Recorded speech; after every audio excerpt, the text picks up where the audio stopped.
Video শুরুতেই তোমাদের কাছে আমি ক্ষমা চেয়ে নিচ্ছি, কারণ চ্যালেঞ্জ অনুযায়ী রোজ ভিডিও আপলোড করার কথা ছিল, কিন্তু এর মধ্যে দু একদিন মিস হয়ে গেছে।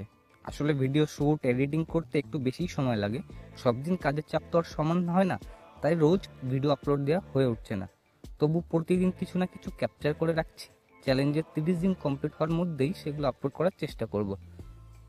আজকের দিনটা শুরু হলো রোজকার মতোই। সকালে মাঠে গিয়ে কাজ সেরে বাড়ি ফিরলাম, ঘরটা একটু গুছিয়ে নিলাম, তারপর একটু বিশ্রাম নিয়ে বই নিয়ে বসলাম। আজকের টার্গেট ছিল গ্রুপ ডির বিগত বছরের প্রশ্নপত্র সলভ করা। যেহেতু সিলেবাস পুরোটা শেষ হয়নি, তাই শুধু অঙ্ক আর জিআইতেই ফোকাস করলাম। সময় হলে গেলাম গ্রুপ স্টাডি করতে, ফেরার পথে দেখলাম আইসক্রিম। সেটা দেখে আর নিজেকে আটকাতে পারলাম না, একটা খেয়েই নিলাম। বাড়ি ফিরে খাওয়া দাওয়া সেরে একটু ঘুম দিলাম। 5টার সময় ঘুম থেকে উঠে ফ্রেশ হয়ে আবার পড়তে বসলাম। এবার পড়লাম সায়েন্সের পড়া। রাতে বন্ধুর জন্মদিনে গেলাম, সেলিব্রেশন করলাম, বেশ মজা হলো। কিন্তু বাড়ি ফিরে এসে আর পড়তে ইচ্ছে করছিল না, তবু নিজেকে একটু জোর করেই পড়তে বসালাম। এরপর ভিডিও এডিটিং করে ঘুমিয়ে পড়লাম।